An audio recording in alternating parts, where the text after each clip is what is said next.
Vamos à leitura do nosso texto, João, então, capítulo 10, João 10, do verso 11, leremos até o verso de número 21. Eu sou o bom pastor dá vida pelas ovelhas. O mercenário que não é pastor, a quem não pertencem as ovelhas, vê o lobo chegando, abandona as ovelhas e foge. Então o lobo as arrebata e dispersa. O mercenário foge porque é mercenário e não se importa com as ovelhas. Eu sou o bom pastor. Conheço as minhas ovelhas e elas me conhecem. Assim como o Pai me conhece, eu conheço o Pai. E dou a minha vida pelas ovelhas. Ainda tenho outras ovelhas, não deste aprisco. Preciso trazer também estas. Elas ouvirão a minha voz, e então haverá um só rebanho e um só pastor. Por isso o Pai me ama, porque eu dou a minha vida para recebê-la outra vez. Ninguém tira a minha vida, pelo contrário, eu espontaneamente a dou. Tenho autoridade para entregá-la e também para reavê-la. Este mandato recebi de meu pai. Por causa destas palavras, houve nova divisão entre os judeus. Muitos deles diziam, ele tem demônio e enlouqueceu. Por que vocês ouvem o que ele diz? Outros diziam, este modo de falar não é de um endemoniado. Será que um demônio pode abrir os olhos aos cegos? Amém. Queridos, hoje nós caminharemos aqui, conforme os irmãos olharam, mais um pouquinho no capítulo 10 do Evangelho de João. E como os irmãos também já perceberam, o texto de hoje, ele nos apresenta um contraste feito por Jesus. Jesus está nos apresentando aqui um contraste entre ele mesmo e os fariseus. É o contraste entre o bom pastor e o mercenário que nós acabamos de ler aqui no texto bíblico. Esse contraste apresentado por Jesus, ele é intencional, ele faz isso com um propósito. Ele visa aqui desmascarar aqueles que estão à frente do povo de Israel no aspecto religioso e até, de certa forma, político, mas que não tinham autoridade do Senhor para conduzir o seu povo. E por causa disso, inclusive, usurpando dessa posição de liderança, eles dominavam terrivelmente sobre aquelas ovelhas de Cristo. E Jesus, nesse discurso, no capítulo 10, ele faz exatamente isso. Ele desmascara estes homens. E é por isso que o contraste nos é apresentado aqui. O texto é claro ao afirmar que Jesus ele é o bom pastor. Não é difícil nós olharmos para o texto e encontrarmos o significado dele. Não é difícil nós olharmos para um texto tão conhecido, inclusive, como este aqui, e não ligarmos os personagens aqui da história, da alegoria, a aqueles que estavam ali diante de Jesus e ao próprio Jesus. Ele é o bom pastor da história. Os fariseus são aqui chamados pelo Senhor de mercenários. Ele é chamado aqui de o bom pastor ou o pastor por excelência. A expressão que é apresentada e colocada aqui, que define o pastor como bom, ela tem o objetivo de nos apresentar Jesus como o pastor mais excelente. O pastor dos pastores, o supremo pastor, o mais excelente de todos os pastores. É isso que Jesus está procurando nos mostrar aqui nesse texto. William Hendricks, escrevendo um comentário sobre esse texto que nós acabamos de ler, falando a respeito do pastor, ele diz: esse pastor corresponde a um ideal tanto em caráter como em sua obra. Ele é o único na sua categoria.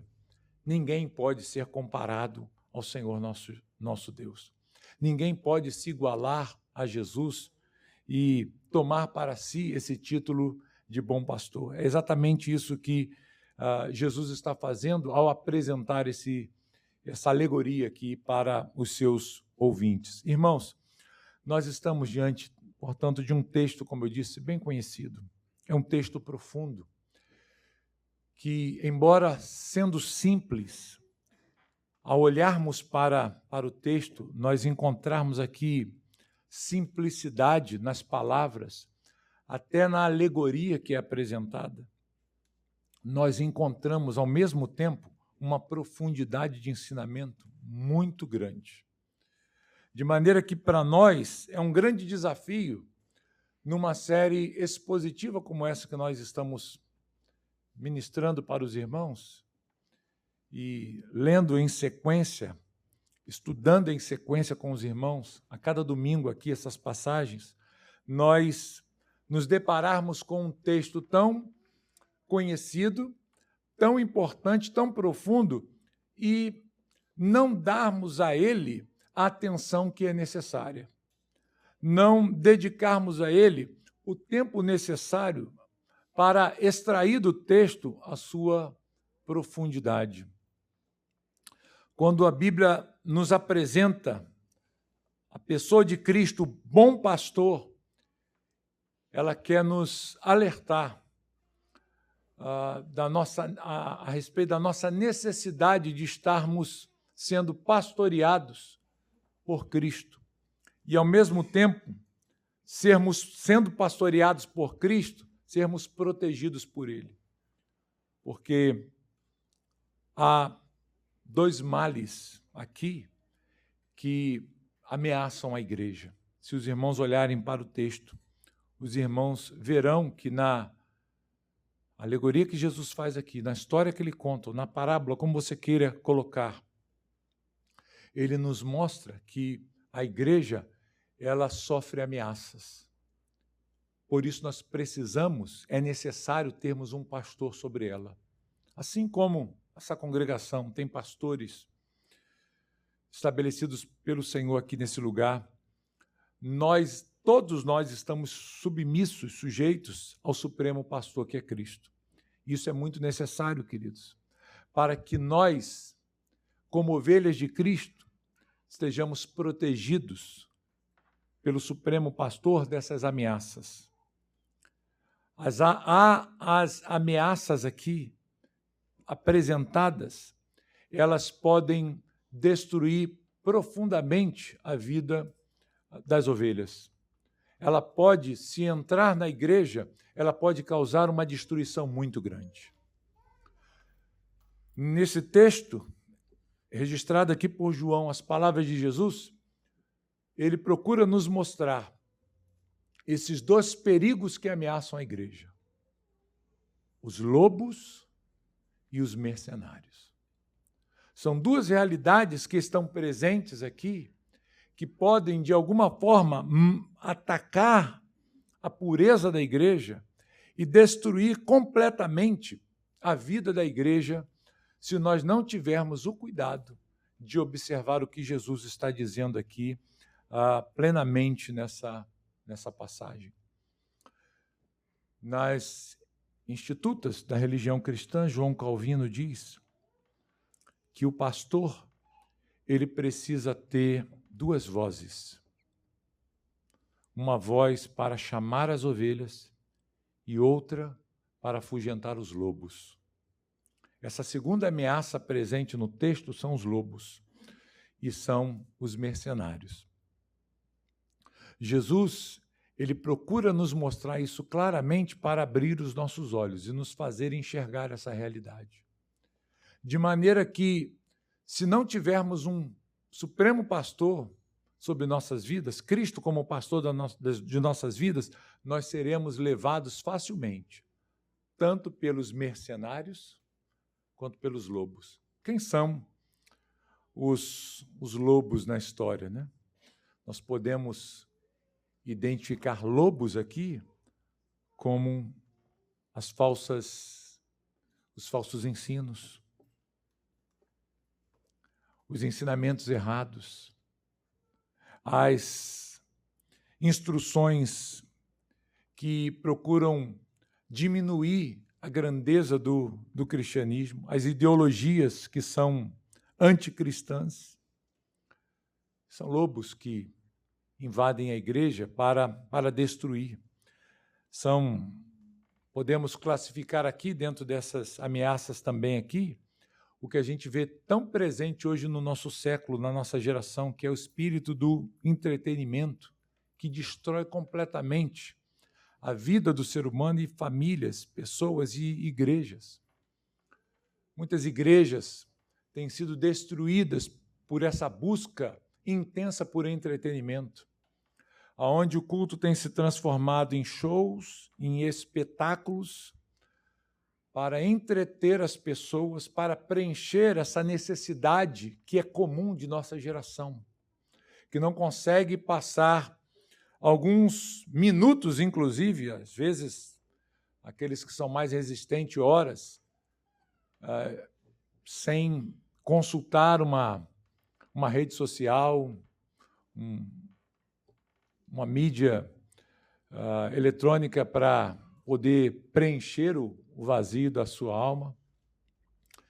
E como sendo isso uma realidade presente dessa geração, há uma busca tão profunda dessa geração por essas coisas, é muito fácil que a igreja seja seduzida a acolher esse espírito mundano e implantá-lo dentro da congregação para, de alguma forma, satisfazer esses anseios presentes nos corações das pessoas nos dias de hoje.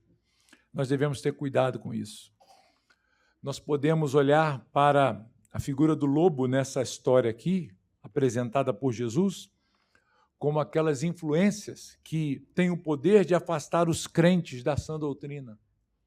Isso é muito comum. Nós podemos encontrar essa realidade muito facilmente nos nossos dias. O sistema religioso corrupto, manchado pelo pecado, pela iniquidade. Então, há que se ter cuidado com essas coisas. E, por outro lado, Jesus faz um alerta aqui nesse texto em relação à figura dos mercenários, que se aproveitam do rebanho, se aproveitam da igreja para trazerem a si mesmos benefícios, de maneira que usurpam a autoridade do Supremo Pastor, que é Cristo, e tomam essa posição dentro da igreja, de maneira que extrai da igreja tudo aquilo que a igreja possa dar, as ovelhas de Cristo possam dar para o seu próprio benefício. Infelizmente, irmãos, quando nós olhamos para essa realidade, igreja evangélica brasileira, nós não nos surpreendemos com esse cenário à luz da Bíblia, porque nós encontramos essas duas ameaças dentro da igreja. Nós encontramos mercenários nos púlpitos das igrejas. Não é verdade? Muitos. Há muitos mercenários.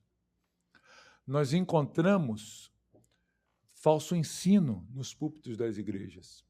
Lobos que invadem, que entram e destroem o rebanho. Assim é a heresia, assim é o falso ensino. Ele entra dentro do aprisco e, uma vez lá dentro, ele faz o que ele quiser. Ele tem o poder de destruir completamente. Nós vimos aqui nas outras mensagens essa analogia que Jesus faz, essa comparação a um curral de ovelhas guardado por um pastor. Por que o pastor está ali? Por que há muros? Por que há cercas? Porque o perigo ameaça. O ladrão pode entrar, o lobo pode entrar. Agora imagine você vendo um curral de ovelhas, ovelhas indefesas, sem a proteção do pastor, e dentro desse curral, um lobo ali dentro. O que você acha que vai acontecer com essas ovelhas? Será que o lobo vai se adequar às ovelhas e vai passar a pastar junto com elas? Qual é o propósito de um lobo no meio de um curral de ovelhas? É destruirmos. Assim é a má doutrina, assim é a heresia. Jesus está mostrando exatamente este perigo que é a entrada de um lobo no meio do rebanho. E por que o lobo consegue entrar? Essa é a pergunta que fica. Por que o lobo entra? O lobo entra porque quem está cuidando das ovelhas aqui, no caso, é um outro problema. Não é o pastor, é o mercenário. E nós veremos aqui nessa noite, nesse contraste que Jesus faz entre a figura do bom pastor e do mercenário, como cada um age. Por que as ovelhas estão bem seguras e guardadas sob os cuidados do bom pastor e porque elas correm forte perigo e ameaça quando elas estão guardadas pelo mercenário? O texto procura exatamente nos mostrar isso. Então, como eu disse para os irmãos, o nosso texto, queridos, é um texto profundo, é um texto denso. Nós podemos extrair aqui muitos ensinamentos que emanam do texto, mas nós temos pouco tempo. E à luz, então, desta realidade do texto bíblico, da importância do texto bíblico, do escasso tempo que nós temos para não cansar os irmãos, eu separei aqui algumas distinções que podem ser vistas nesse contraste entre bom pastor e o mercenário.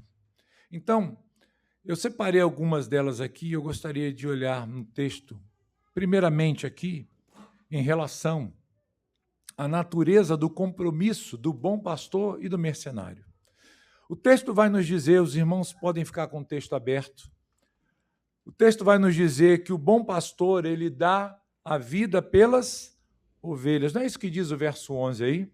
O bom pastor dá a sua vida pelas ovelhas. E o que isso nos mostra, queridos? Isso nos mostra uma entrega total. Isso nos mostra, inclusive, o sacrifício máximo desse pastor. Então, é a realidade que o texto procura nos mostrar. Por outro lado, quando nós olhamos aqui para a figura do mercenário, no que diz respeito a essa natureza de compromisso que eles têm com as ovelhas, o mercenário, diz o texto que ele foge diante do perigo. Não é isso que diz o verso 12? E quando o mercenário vê vir o lobo, ele percebe a chegada do lobo, o que ele faz? Ele deixa as ovelhas e foge. Ele faz o exato oposto. Ele não está nem aí para as ovelhas. Por quê? Porque o seu compromisso é um compromisso apenas superficial, condicionado ao seu próprio interesse e conveniência. Então, nesse primeiro contraste que Jesus faz aqui, nós podemos observar a natureza do compromisso dos dois. O bom pastor, ele está muito comprometido com as suas ovelhas. Tão comprometido que ele as protege, guarda, oferecendo até a sua própria vida por elas. Já o mercenário, não. O mercenário, quando ele vê o lobo chegando, ele diz, eu vou fugir. Porque ele sabe que a ameaça que ele sofre, né? Ele não tem nenhum compromisso. Ele é apenas um empregado, um funcionário, alguém que foi pago para estar ali e cuidar daquele rebanho. Aquele rebanho não é dele. Para que enfrentar um lobo e correr o risco da minha própria vida ser perdida por essas ovelhas? Esse é o espírito do compromisso que o mercenário tem. Bem, há um outro contraste aqui que Jesus faz nesse texto, que é em relação à comunhão com as ovelhas, o relacionamento com as ovelhas aqui. Se os irmãos olharem aí, a figura do bom pastor, diz o texto, verso 14, que o pastor, ou o bom pastor, ele conhece as suas ovelhas. E ele também é conhecido por elas. Não é isso que o texto diz? Eu conheço as minhas ovelhas e elas me conhecem a mim. Isso aqui é maravilhoso, porque mostra aqui uma relação de intimidade, uma relação de cuidado, de amor. É assim que o bom pastor, ele se relaciona com as ovelhas. Ele está comprometido com elas em amor, em relacionamento. Ele sabe, ele conhece cada uma delas. Lembra que nós falamos aqui na última mensagem que ele, inclusive, chama as suas ovelhas pelo nome? Dá o nomezinho de cada uma delas. Isso mostra o quê? Relacionamento, comunhão, não é verdade? Um contato mais aproximado, mais junto. Mas será que esse cuidado, essa relação de intimidade, de amor, está presente no mercenário? Bem, nesse contraste que Jesus está fazendo aqui em relação a esse cuidado, a essa comunhão, é bem diferente o mercenário também, porque ele não se importa com as ovelhas. O texto vai dizer aqui no verso 13 que o mercenário foge, né? Foge por quê? Porque é mercenário. Não há nada que o vincule às ovelhas. Não há nada que o ligue diretamente àquelas ovelhas. Ele está ali pelo dinheiro. Ele está ali pelo salário. Ele está ali apenas expressando uma relação completamente impessoal e utilitária apenas. Só isso. É completamente diferente. Portanto, quando vem o lobo, ele foge porque é mercenário. E o texto diz que ele faz isso porque não tem cuidado com as ovelhas. É o contrário do bom pastor, que cuida, que se preocupa, que se importa com cada ovelha do seu rebanho, que tem o cuidado com cada uma delas. O mercenário não faz isso.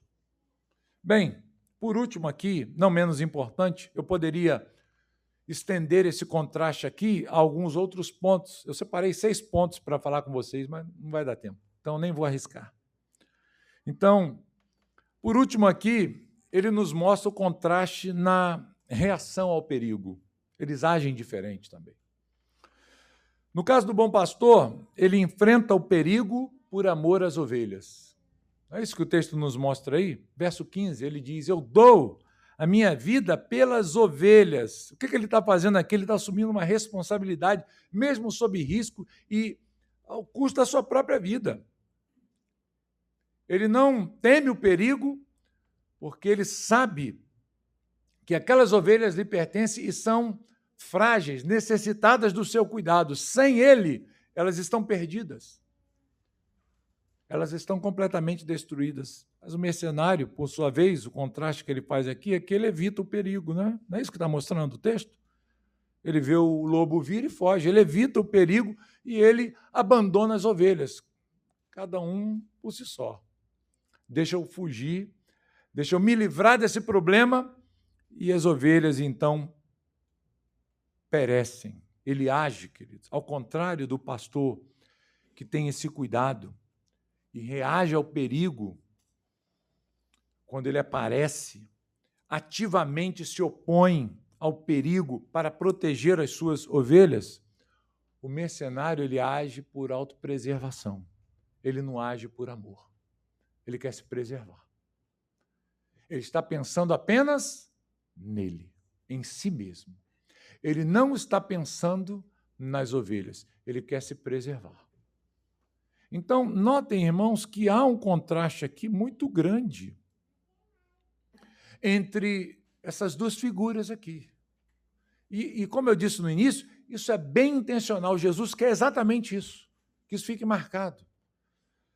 Porque, embora Jesus use essas figuras aqui na apresentação do seu ensino, meus irmãos, o que ele procura descrever aqui são realidades. Ele usa a linguagem figurada, mas ele está falando de realidades, não é verdade? Jesus aqui, ele está apontando para a sua própria pessoa e para um grupo que está se opondo a ele. Jesus não está falando, como eu já disse para os irmãos aqui, literalmente de ovelhas e pastores no campo.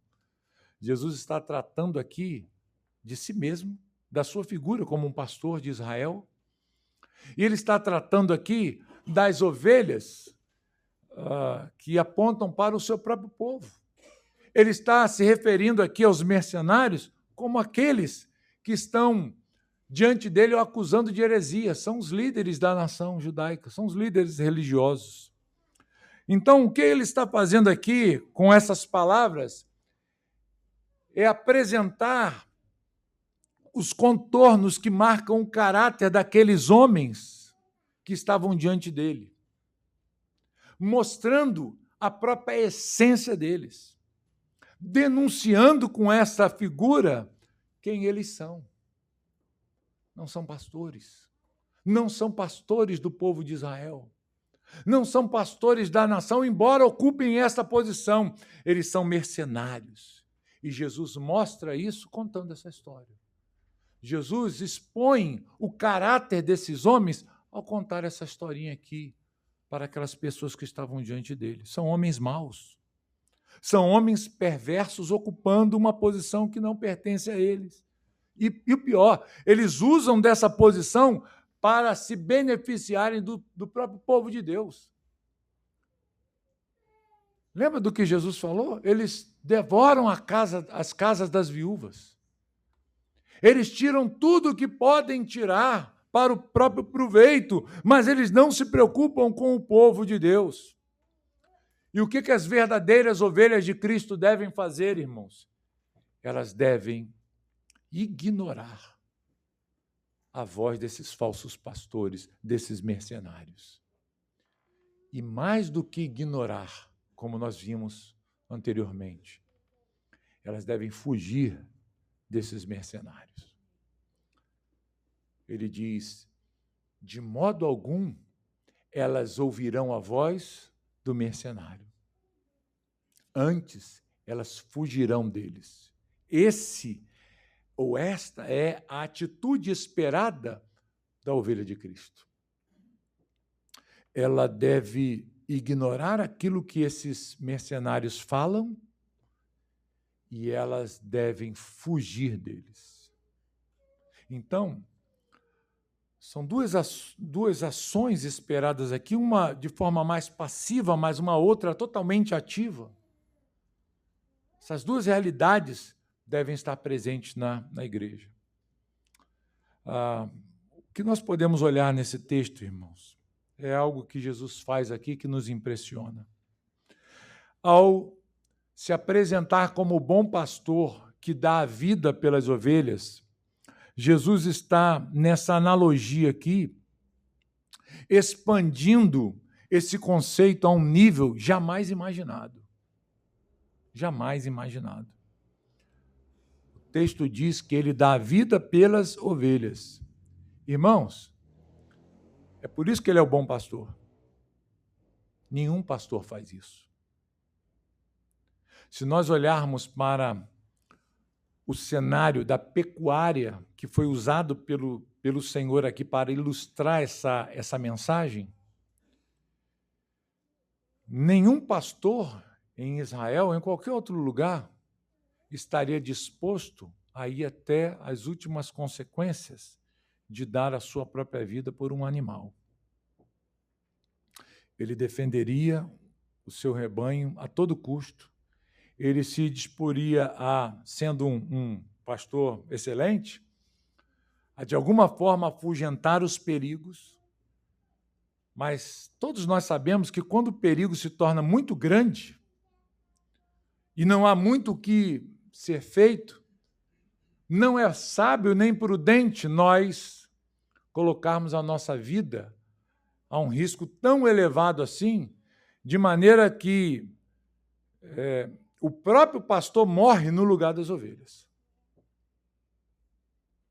Isso foge ao senso comum, irmãos. Hoje nós estamos vivendo uma época que as pessoas elas mimam muito os pets, né? Não é assim?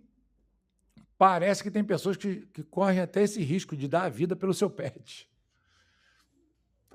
Pelo que a gente está vendo aí, né? Mas eu penso que ninguém, né? Pelo menos eu acho que a gente ainda está um pouquinho dentro da normalidade. Ninguém chegaria a esse ponto de falar, não, eu morro no lugar do meu cachorrinho.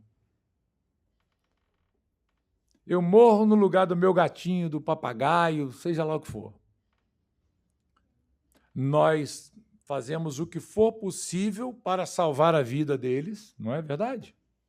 Preservar a vida, mas nós não oferecemos nossas vidas em troca, a nossa vida em troca de um animal.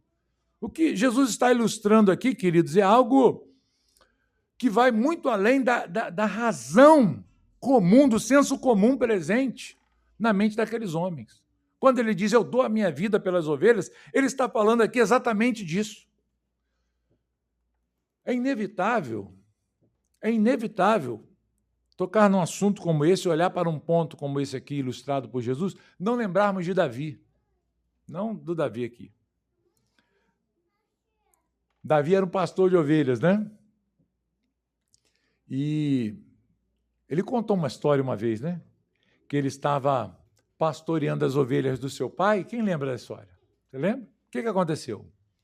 Apareceu um leão, um urso, e ele foi lá e lutou com o leão. Ele foi lá e feriu o urso. E ele saiu vitorioso para defender as ovelhas do seu pai. A gente conhece essa história, né? A gente olha para essa realidade aqui. Então, pastores podem arriscar a própria vida para salvar uma ovelha. Mas o que Jesus está falando aqui é, eu dou a minha vida. Eu entrego a minha vida.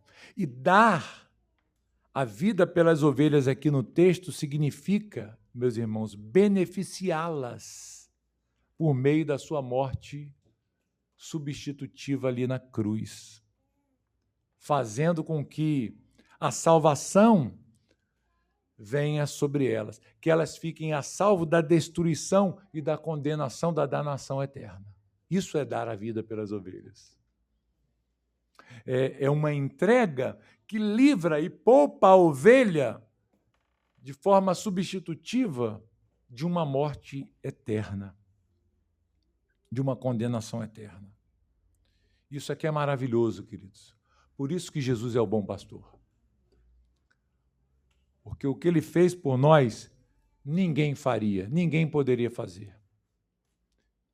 O que ele fez por nós expressa, de fato, que ele é um pastor por excelência. Quando Jesus mostra essa realidade na sua história contada, eu posso imaginar a admiração daqueles homens ao escutarem Jesus falando a respeito de si mesmo, que estaria pronto para dar a vida, morrer pelas suas ovelhas. Vocês se lembram que eles chamam Jesus de louco, endemoniado? Por que vocês acham que eles falam isso a respeito de Jesus? Porque essas ideias, essa perspectiva aqui, soou extremamente estranha aos ouvidos daqueles homens. Mas é exatamente isso que o bom pastor faz pelo seu povo. Uma outra realidade, queridos, que a gente olha para esse texto aqui, e é inevitável de nós não considerarmos, é a doutrina da expiação limitada, que nos mostra claramente que a amplitude dessa expiação aqui, ela é restrita às ovelhas de Cristo. Ele diz, conheço as minhas ovelhas e dou a minha vida pelas ovelhas, por quem Cristo morre, por quem Cristo se sacrifica, por quem ele oferece a sua própria vida, por aqueles ou por aquelas que lhe pertencem, que são suas, que ele as conhece, chama pelo nome. Inevitavelmente, nós temos que chegar a esta conclusão aqui, porque em todo o Evangelho de João, essa ideia está muito presente. Um dos versículos mais conhecidos da Bíblia, eu convido você a ir para abrir, que eu acho que você já até sabe o que eu vou falar. No Evangelho de João. Qual é o versículo mais conhecido do Evangelho de João? 3,16, né? Vocês lembram o que está escrito lá? Pode colocar na tela aí, irmão. Porque Deus amou o mundo de tal maneira que deu o seu Filho unigênito. Quem é esse Filho unigênito? Jesus, né? Para quê? Para que todo que nele crê não pereça, mas tenha vida eterna. Quem é que tem a vida eterna? Ele pode dar, né? Tá certo. Por isso que ele nos dá, né? Mas quem é que tem essa vida eterna? É aquele que crê, irmãos. É aquele que crê. Veja que essa ideia está sendo ministrada por João em todo o seu evangelho. Se nós formos para o capítulo 6, nós já passamos por ele algum tempo atrás, não me lembro. Mas capítulo 6 de João, verso 37, João diz assim, registra as palavras de Jesus. Todo aquele que o Pai me dá, esse virá a mim. E o que vem a mim, de modo nenhum o lançarei fora. Olha que maravilha. Quem é que vem ou quem é que vai até Jesus? Somente aquele que o Pai entregou a Jesus. Aquele que o Pai deu. Ele vai até Jesus. E ele está seguro em Jesus? Sim ou não? Está seguro, né? Por que ele está seguro? Porque nós ouvimos da boca do próprio Jesus dizendo que de modo nenhum lançará fora. Nunca será posto para fora. Se os irmãos olharem alguns versículos mais à frente, 39 e 40, ele diz assim, e a vontade de quem me enviou é esta, que eu não perca nenhum de todos os que me deu, pelo contrário, eu ressuscitarei no último dia. De fato, a vontade de meu Pai é que todo aquele que vir o Filho e nele crer tenha vida eterna, e eu ressuscitarei no último dia. O verso 65, ele diz assim, e prosseguiu, por causa disto é que falei para vocês que ninguém poderá vir a mim, se não for concedido pelo Pai. É impossível, irmãos. Sem que o Pai o leve, né? É impossível. E há outros tantos textos que nós caminharemos ao longo da nossa série expositiva aqui, queridos. Irmãos, nós olhamos aqui nesse texto também o caráter do mercenário. E algo que nos é ensinado nesse texto é que no coração do mercenário não há nenhuma consideração, não há nenhum amor pelas ovelhas, não há preocupação aqui em cuidar, em reunir, em proteger as ovelhas. Esses homens aqui, mercenários, no texto, são aqueles que trabalham sem zelo, são aqueles que trabalham sem nenhuma dedicação. Eles, como eu disse, vivem apenas pelo pagamento. Você conhece pessoas assim, que vivem só pelo pagamento? Que elas não se importam com o trabalho que estão fazendo? Elas não se importam se estão dando prejuízo para o patrão, né? Elas dizem, olha, isso aqui não é meu, o que importa é que o dinheiro entre na conta no final do mês. O problema é dele, eu quero meu dinheiro na conta. Esse espírito, ele permeia muito a nossa cultura, né? A pessoa, ela vive apenas para obter o lucro, para obter o pagamento. E é assim que Jesus descreve aqui o caráter do mercenário. É importante nós olharmos, irmãos, porque estes homens, os mercenários do texto, os fariseus, eles acabaram de dar, no capítulo anterior aqui, um exemplo que é muito revelador a respeito da sua falta de compaixão, de consideração pela ovelha de Jesus. Se os irmãos olharem aí o verso 34 do capítulo 9, os irmãos verão o que aconteceu. Quando este homem cego, ele confronta os religiosos ali, os fariseus, eles dizem, você nasceu cheio de pecado e quer nos ensinar, e o expulsaram. Vocês percebem, irmãos? Isso aqui revela muito do que eles eram, o caráter deles. Eles não conseguem vencer os argumentos daquele homem e se sentem tão feridos e tão magoados por terem sido expostos. Qual é a única saída que lhes resta? É ofender, é atacar, é expulsar. É interessante porque João, se os irmãos estão atentos, ao longo de todo o seu evangelho até aqui, os irmãos poderão se lembrar de atitudes parecidas com essas aqui. Vocês estão lembrados? Se os irmãos voltarem um pouco à história, vocês lembram do primeiro problema que Jesus teve, mais direto com eles? Foi acerca de um paralítico, que estava lá no tanque de Betesda, não é verdade? Que eles não tiveram nenhuma compaixão daquele homem, 38 anos paralítico, estava ali curado, voltando para casa feliz da vida.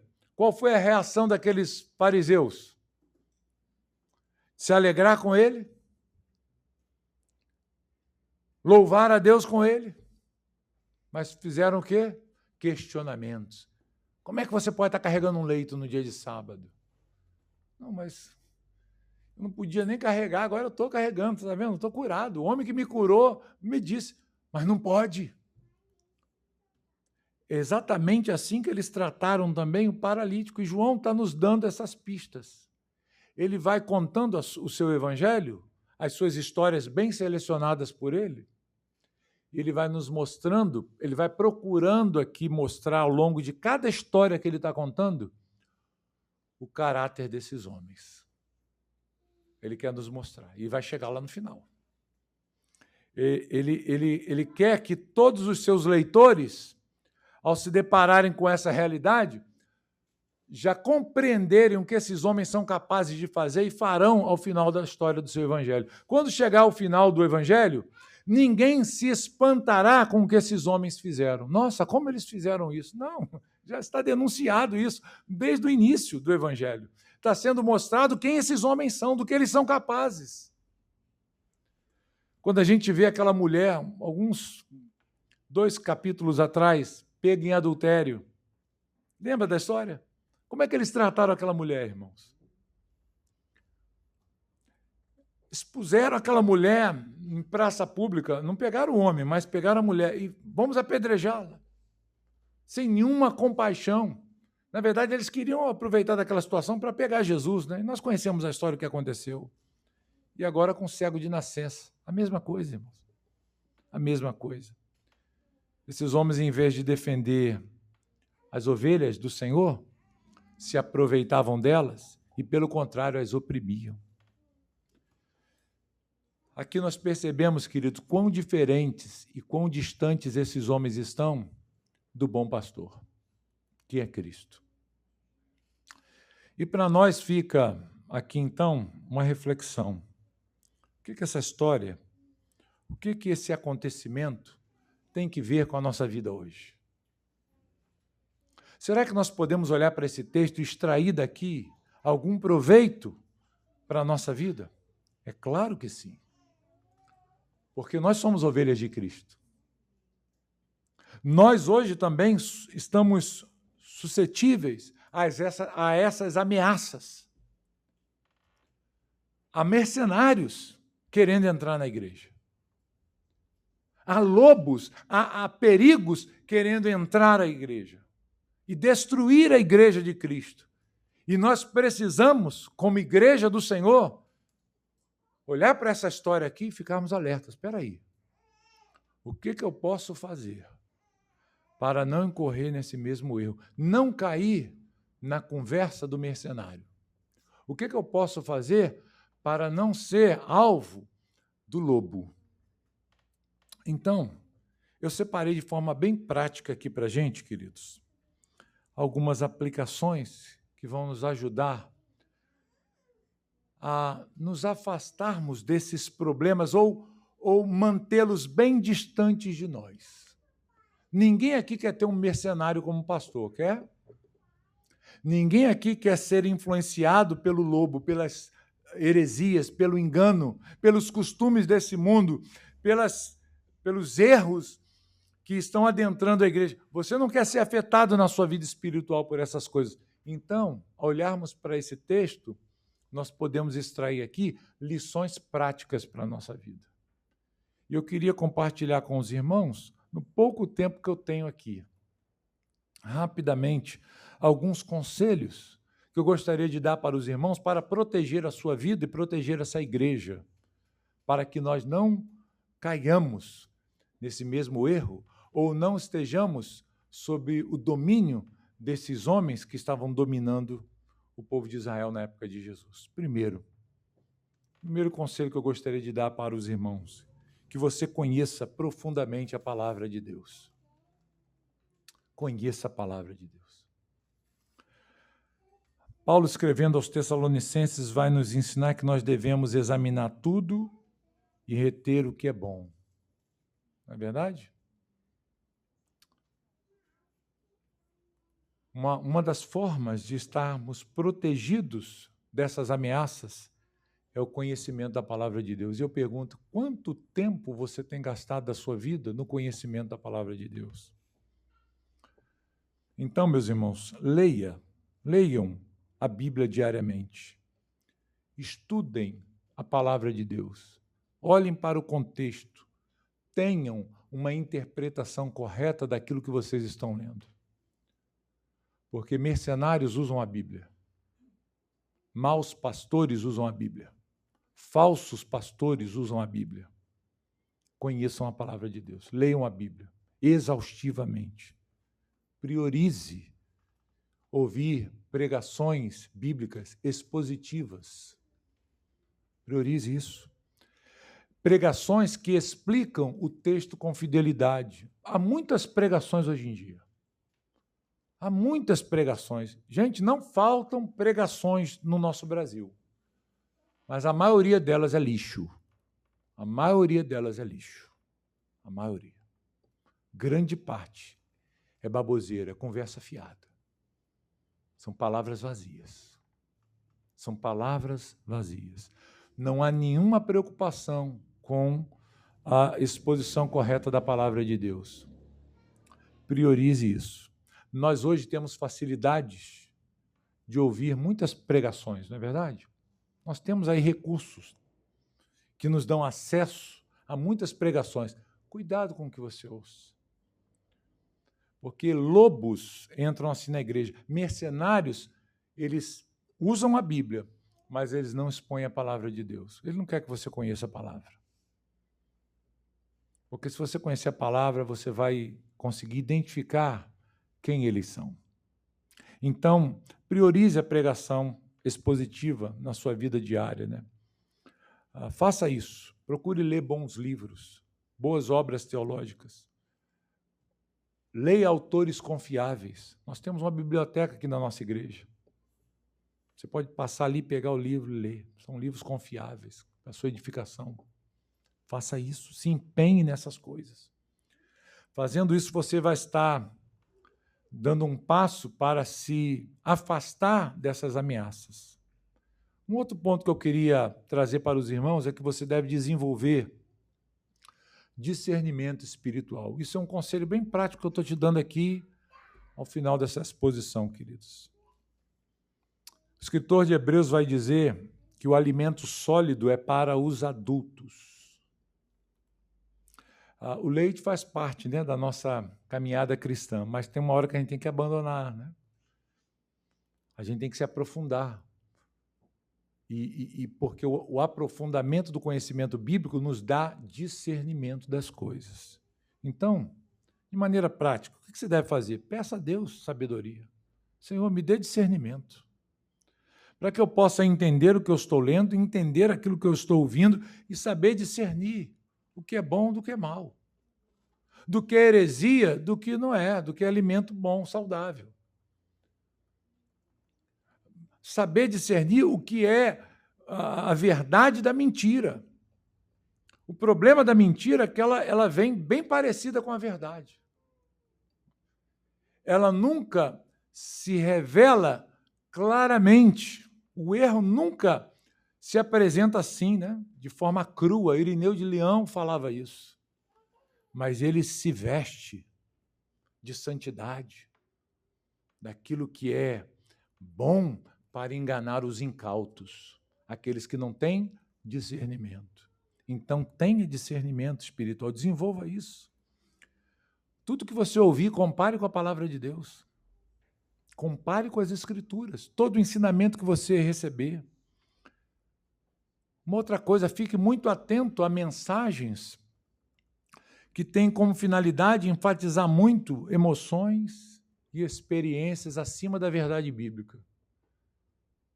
Nosso tempo, ele é marcado por isso, pelo sentimentalismo, pelo subjetivismo. Mas eu senti. Eu não estou negando que você sentiu, mas isso é errado. Eu lembro uma vez que eu debati com um conhecido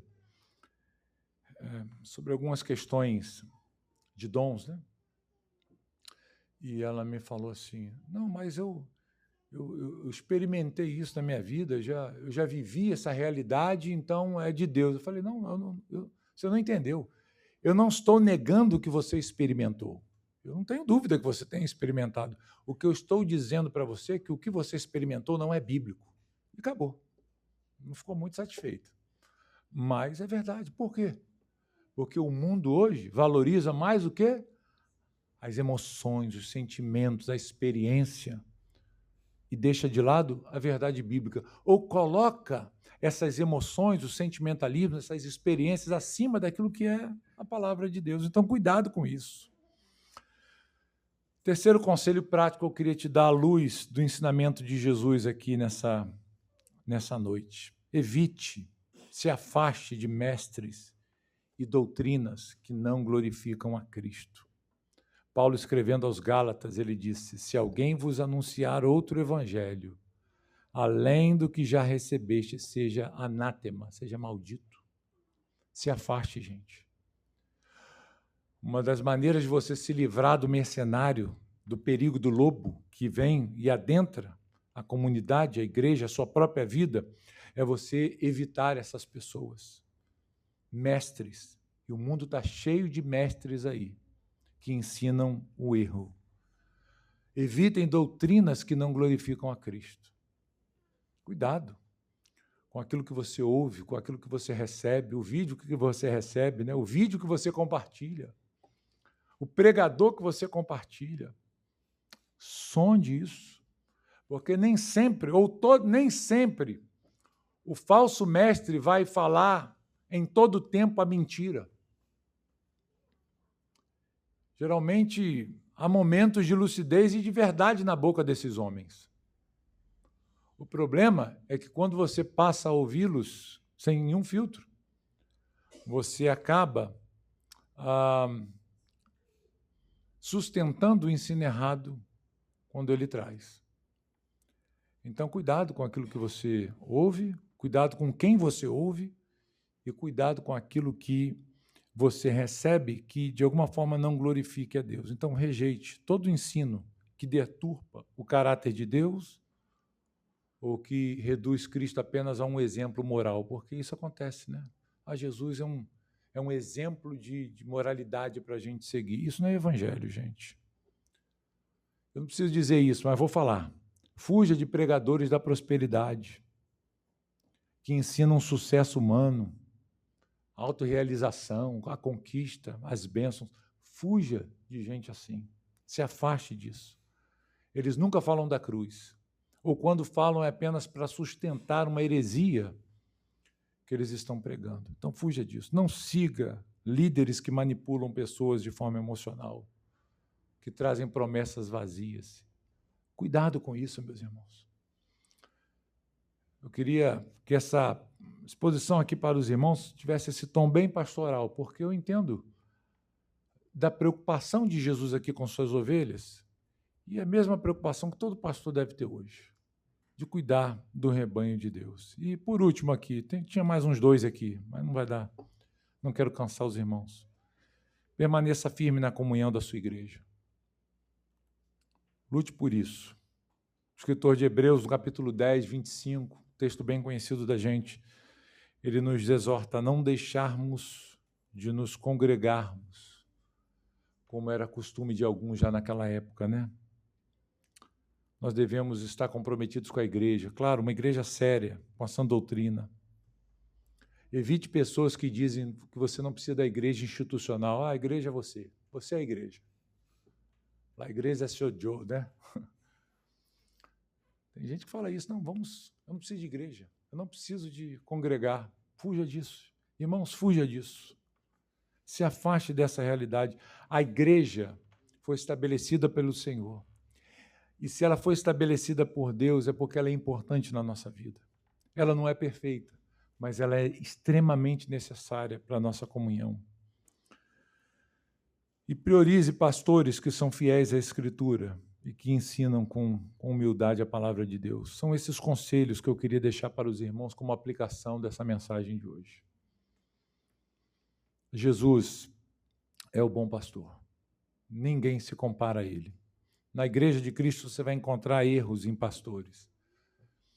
Você vai encontrar irmãos que vão falhar com você, mas é o rebanho de Cristo. Cuidado com as ameaças que vêm rondando para destruir a igreja. Não dê ouvidos ao mercenário. O mercenário não se importa com você. O bom pastor, sim. Bom pastor, sim. O mercenário, ele não está preocupado com a ovelha e nem com o lobo. Ele não está cuidando da ameaça que está chegando. O mercenário, ele vê o perigo entrar na igreja, chegar para perto da igreja, e ele flerta com o perigo. E ele até diz assim, legal isso aqui, tem lá, eu vou botar aqui também. E aí eu vou conseguir competir com aquela igreja ali, não vou perder. Cuidado com isso, meus irmãos. Que Deus possa, através dessa palavra, nos estimular a uma vida piedosa e dedicada no serviço do Senhor. Que nos sujeitemos ao bom pastor, ao supremo pastor, e fujamos de todo o erro que tenta nos arrebatar para longe das mãos do nosso Senhor. Amém. Nós vamos orar.